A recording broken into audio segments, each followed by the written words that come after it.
Welcome back. So now we're up to chapter 4. So we're talking about the Greek world expanding. So years 400 to 150 BCE. So this chapter is rather interesting. So as we know, when we finished the last chapter, we talked about the Peloponnesian War. So of course the Peloponnesian War had a strong effect both on Athens and on Sparta. Of course they're going to be weak.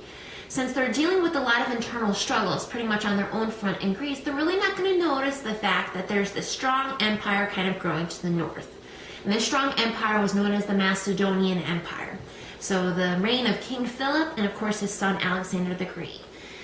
So unfortunately, since the Greeks really didn't notice that this empire was growing strong, was going to become a strong military power, they didn't notice that of course Alexander and his armies are going to want to take over.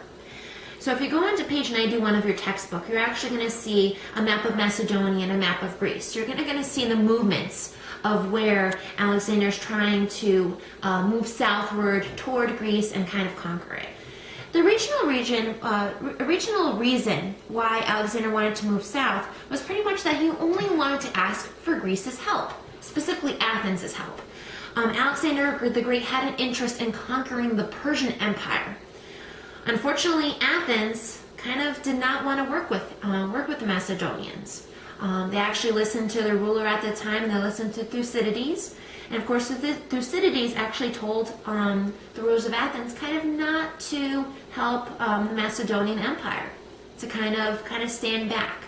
And that ultimately led to their failure because Alexander really didn't like that aspect and actually fought against the Athenians and won. So this is at the point in time when Alexander actually was able to conquer the Greek islands and of course move into where the modern day Persian Empire would be. What's extensive about Alexander the Great was the fact that he actually, had one of the most long reigning empires that pretty much stretched from where modern day Europe is, where modern day Macedonia is, the Balkan regions, through Greece to Egypt, to the Middle East, to where the modern day,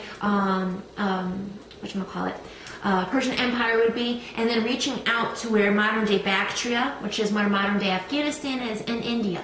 So he kind of extended his empire quite a bit. Of course, once he reached to the end, once he reached to India, unfortunately he was faced with a mutiny. His soldiers were tired, his supply lines were kind of stretched out, they were away from home for a far distance, so of course the soldiers had no reason but to mutiny against him. So of course, Alexander once again is going to kind of be faced with that mutiny, is actually going to return, and ultimately he's actually going to die. I think he was about 31 years old at the time of his death. Very stubborn in nature. So of course, what's going to happen, once his empire kind of, dies? What's going to happen to him? So of course, what ended up happening was his empire was actually divided into 3 different empires. So we have the Ptolemaic Empire, which pretty much focuses on where Egypt would be.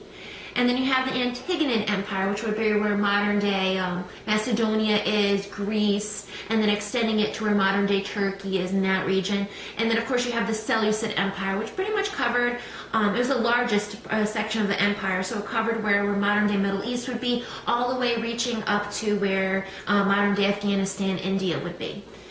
So focus on these 3 parts of the empire. What led to their downfall? Because what you're going to see is, as you read through the chapter, you're going to see that Alexander's empire is actually going to get smaller and smaller and smaller as it proceeds. So what kind of led to the shrinkage of his empire? Did they have bad leadership? What did the Seleucid Empire do? Why did it shrink so much? And then, of course, what the second half of the chapter talks about, it talks about the changes that are going on within the Greek Empire and within that region as well. So the establishment of different types of sciences. We're going to talk about different philosophies. We're going to talk about the establishment of geography and cartography, drawing of actual maps and documents and so on.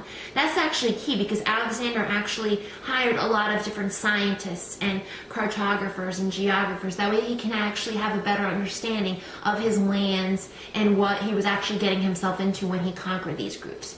And of course astronomy as well. People are actually going to have a better understanding of different types of sciences too.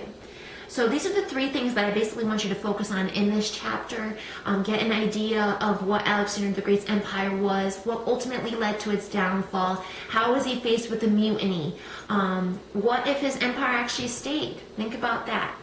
Think of if his empire actually was in one whole piece. Would other empires have a chance of coming up? Do you think that he would be able to be conquered? Think about those things.